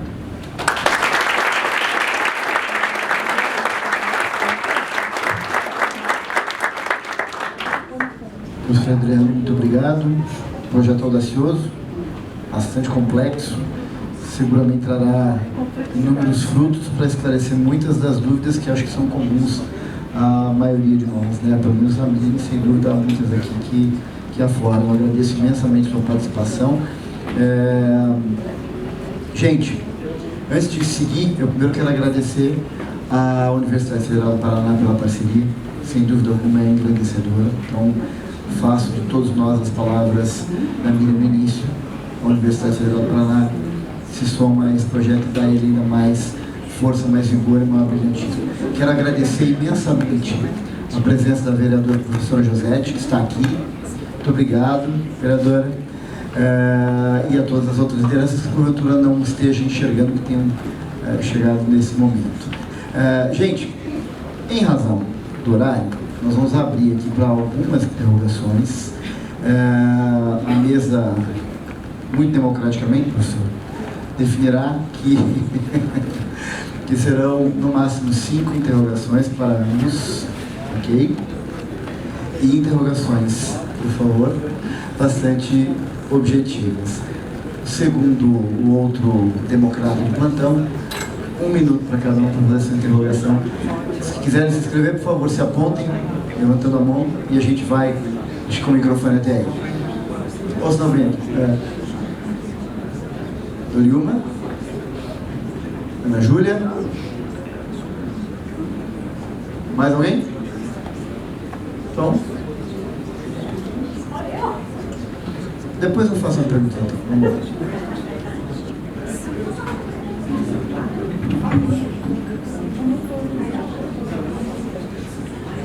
Obrigada.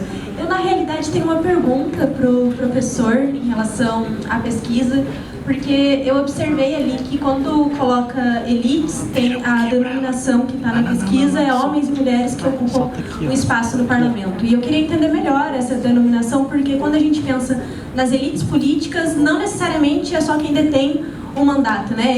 Hoje, tanto eu quanto a Georgia, quanto a Josete, estamos ocupando mandatos legislativos, mas não me vejo como parte da elite política, né? Então, queria entender um pouco melhor esse termo, principalmente adaptado à realidade brasileira. Mas aí não pode ser esse o termo, não pode ser essa combinação de elite. Vamos ver se tem mais alguém, que a gente congrega as perguntas. Mais alguém? Não? Professor, se quiser responder, então, por gentileza. Então, deputada, não é um termo muito simpático, não é? Mas é um termo técnico, digamos assim. É um termo que se usa para as pessoas que estão no topo das organizações políticas, no topo das organizações de governo. É uma minoria, elite aqui é no sentido de minoria. A palavra elite, etimologicamente, queria dizer os melhores os melhores entre. Né? Então era a elite do vinho, por exemplo. Era aquela melhor safra naquele momento. Esse era o sentido na França no século XVIII. Depois, elite passou a descrever, a discriminar um grupo minoritário em oposição e melhor que as massas. E depois esse termo, ele se tornou um termo muito mais descritivo do que normativo, muito mais descritivo do que acusativo, para descrever exatamente um pequeno grupo que está situado no topo de uma organização, no topo das organizações políticas, e que controla recursos de poder. Então é só isso mesmo, é uma etiqueta, uma classificação. Ela é elite, claro, deputado estadual.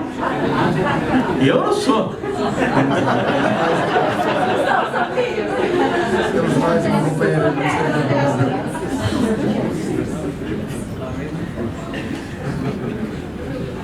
Oi, boa noite.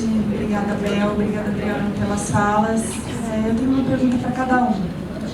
Bel, eu queria entender um pouquinho melhor como é que você vê, a partir da Mariana, ou a partir de você mesma, essa relação entre a democracia social e esses aspectos mais institucionais da democracia. Como que eles se conectam, o que vem primeiro, qual tem prioridade, porque acho que tem um ponto aí que a gente, de fato, assim, percebe elementos não igualitários, de não aceitação da igualdade na sociedade brasileira. Mas também a gente tem uma Constituição que contribuiu muito para todo o nosso processo. Então, como é que a gente estabelece essa concepção de igualdade predominantemente social em relação com as instituições? Para o Adriano, eu fiquei curiosa com esse período que você mostrou nos gráficos de 2017 a 2022 e um super ceticismo com relação a democracias, instituições em vários aspectos.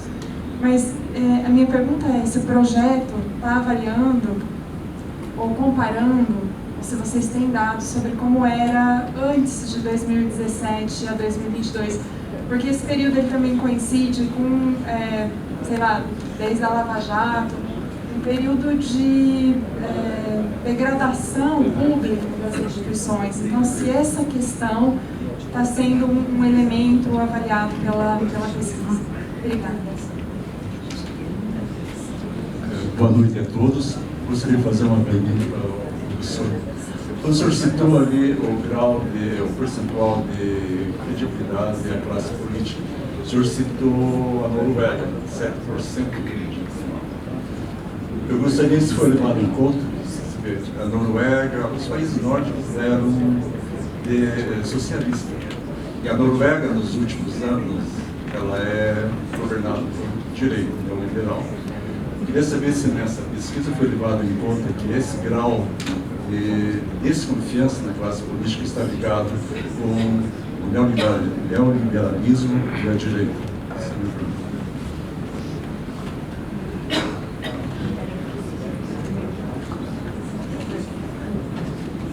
Boa noite. Boa noite. Primeiro, para parabenizar os dois professores pelas exposições. Na verdade, eu vou verticalizar um pouquinho a pergunta feita a Isabel em relação à questão da relação entre as três formas de democracia. Que isso foi, pelo menos a mim, chamou bastante atenção durante a sua exposição, e algo que, se você puder esclarecer um pouquinho melhor de que forma elas se relacionam, de que forma elas se interrelacionam, né? Porque imagino eu que deve ser um processo muito possivelmente de retroalimentação e como isso se dá esse processo de estabilização ou não, de instabilidade entre essas três formas. Em relação ao Adriano, a gente conversou um pouco antes da palestra, e aí a minha dúvida durante a sua exposição primeiro só fazer uma observação que eu acho que é interessante. A pesquisa no Brasil foi em 2018, né? Governo Temer. 3% de confiança no governo Temer eu acho que é condizente com o que foi. E acho que 60% de desconfiança eu estou achando até um índice baixo. Mas a pergunta em relação ao projeto, vocês estão trabalhando com fatores externos também ou só fatores intrínsecos à nossa realidade política e social da sociedade brasileira? Porque me parece que algumas questões relacionadas à crise da democracia não sejam só verde e amarelas, né? E nem atendem por nomes estranhos, mas também são fatores externos que, aliás, diria eu, até decorrente da própria fase do atual do capitalismo vivida através da perspectiva neoliberal. Então, seriam essas minhas duas observações.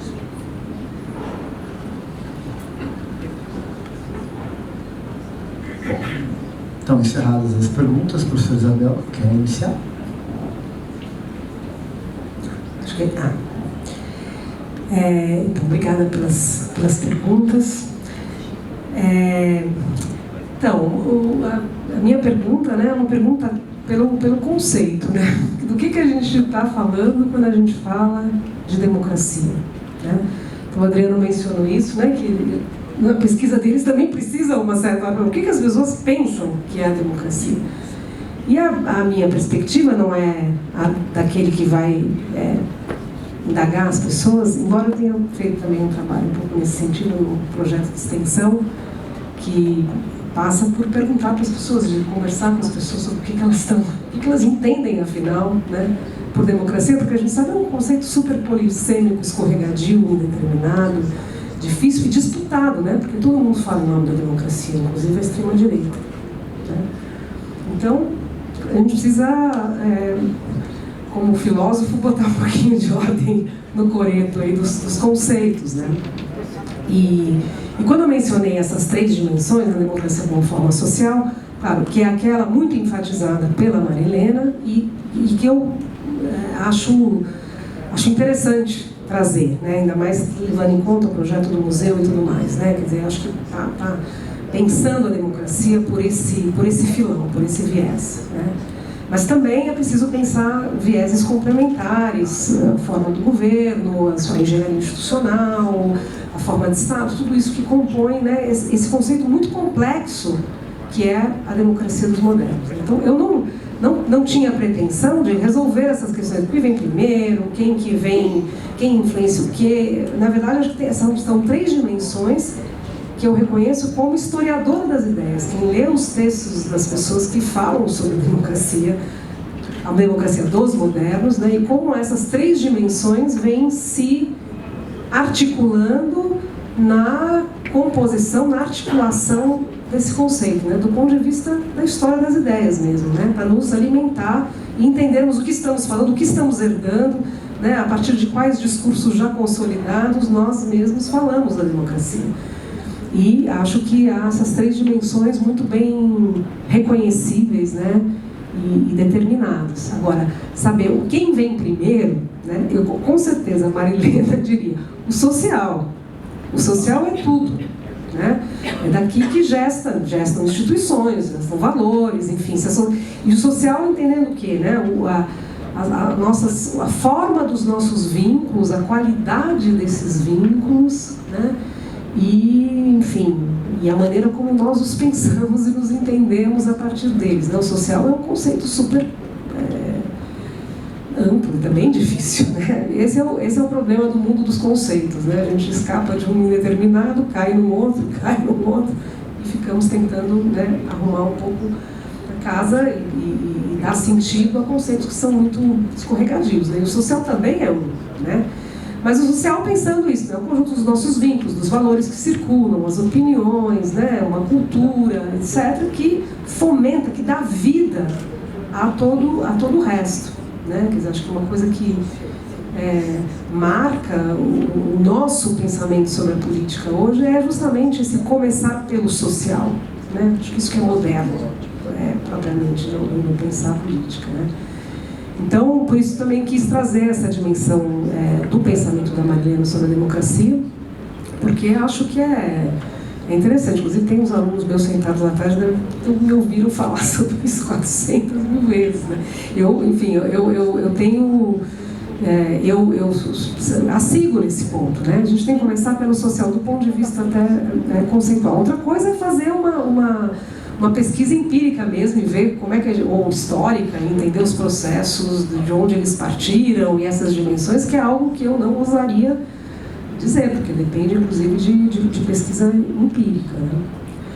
Mas eu terminei a fala só mencionando isso, né, que eu acho que seria interessante a gente articular essas 3 dimensões, claro, pensando também no nosso caso, porque na hora que o social faz água, né, e que as pessoas um pouco abandonam, ou não creem, ou simplesmente não se concebem, né, a partir de valores democráticos, a gente tem outras entradas, né, já consolidadas e constituídas, né, uma Constituição, um Estado operante, um governo com suas instituições capengas que sempre mudam, mas que está lá também com a sua história, né?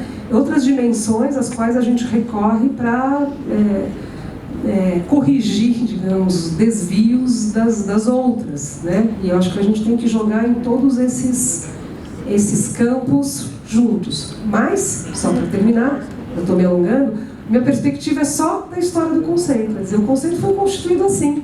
E, portanto, quando a gente fala em democracia, a gente acaba se referindo a essas 3 dimensões. Agora, como que a gente vai articular em cada circunstância, depende das circunstâncias. Professor Adriano, por favor. Responder brevemente, então. Sim, nós temos dados, quer dizer, existem dados disponíveis anteriores a 2018, muito dado, nessa área tem muita pesquisa, tem um questionário que o Centro de Opinião Pública da Unicamp aplica a cada 4 anos, logo depois das eleições presidenciais, 20 dias depois das eleições presidenciais, que é o Estudo Eleitoral Brasileiro, tem dados desde 2002, em que se pergunta, é um questionário longuíssimo, que se pergunta também sobre confiança nas instituições. Nós temos dados de uma organização internacional chamada LAPOP, da Universidade de Vanderbilt, que tem uma série histórica também sobre confiança nas instituições. World Value Survey, que eu citei aqui, a onda de 17 a 22, e o questionário de 18 para o Brasil, tem essas mesmas perguntas para 80 países, então dá para comparar os países, e ao longo do tempo, é uma série histórica que vem desde 86, se não me engano, 1986, e temos o Latino Barômetro, que também é outra instituição que tem esses dados. Para o Brasil, piorou. Nunca foi alto, mas piorou um pouquinho. A onda anterior foi 2014, se não me engano, já era muito alta a desconfiança. O Brasil é, entre muitos países, o que tem desconfianças muito alta em partidos, parlamento, eleições é novo, mas partidos, parlamento, essas instituições políticas é muito alta a desconfiança, mas piorou. Sobre a Noruega, a pesquisa de um consórcio europeu associado ao World Value Survey, e o dado da Noruega é 2017, então não pega os governos de direita dos últimos anos. E sobre os fatores conjunturais externos, claro, a gente leva em conta a crise da democracia no mundo, leva em conta a ascensão dos populismos autoritários, dos regimes iliberais, mas não, nessa pesquisa não se leva em conta variáveis estruturais, econômicas, do tipo a fase atual de desenvolvimento do capitalismo ou neoliberalismo. Isso não está no nosso horizonte aqui, quer dizer, para falar na nossa linguagem, não está no modelo. Bom, gente, depois que respondidas as perguntas, eu vou devolver a palavra à Raquel. Ela tem uma mensagem para vocês, então eu não vou embora ainda. Mas mais uma vez eu quero agradecer ao professor Adriano Kodato, ao professor Isabel pelas palavras, dizer que essa ideia de visibilizar para transformar me parece muito cara, e a ideia democrática de desobedecer, obedecendo em alguns instantes, que também é relevante, me deixou aqui com uma certeza de que esse seminário tem muitas luzes ainda para serem trazidas para todos nós. Então, Raquel, por favor, a palavra é sua. Agradeço a todas e todos. Bom, então estamos encerrando essa noite, né? Agradecendo a todos os participantes da mesa, agradecendo a todos, todas e todes que estão aqui, que ficaram aqui com a gente. E a gente gostaria de lembrar que amanhã e sexta-feira a gente continua. Teremos muitos debates, muitas pessoas aqui, muitos professores que vão trazer. Amanhã, por exemplo, a gente começa às 16 horas e vamos até 21 horas. Na sexta-feira também no mesmo lugar. Amanhã nós teremos o caso Direta Já, Democracia e Movimentos Sociais. Estarão com a gente Dulce Pandolfi, da Universidade Federal do Rio de Janeiro, José Eduardo Leon Suanco, também do Rio de Janeiro, da UERJ, e Ida? É isso? Mais alguma coisa, Lassa? E depois nós teremos Mulheres e Redemocratização do Brasil, Carmen Foro, do Ministério das Mulheres, Gabriela Caramuru Teles, aqui da Universidade Federal do Paraná, e às 19h30 a questão, né? O que é democracia? Que já falamos tanto hoje nessa mesa e que nos permeia, né, e nos invade sempre. E vamos ter como Luiz Felipe Miguel, professor de Ciência Política da UNB, vai falar sobre o tema, moderado por Bruno Lorenzetto, da Unibrasil. É isso, e gostaríamos também, que não podemos deixar de agradecer, né, quem está aí patrocinando, ajudando, apoiando esse evento tão importante. Banco do Brasil, Governo Federal pelo patrocínio, assim como o apoio das universidades UFPR, Unibrasil e Tuiuti do Paraná. Boa noite, bom descanso, até amanhã.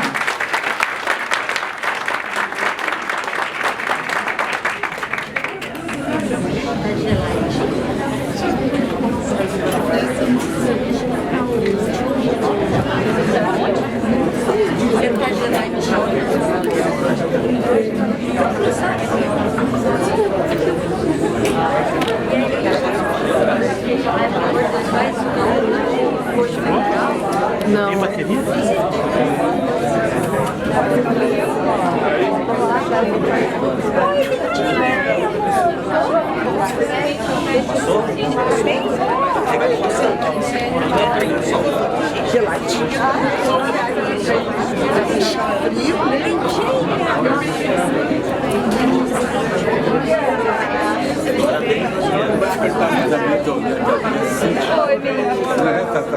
Mas eu saí de casa.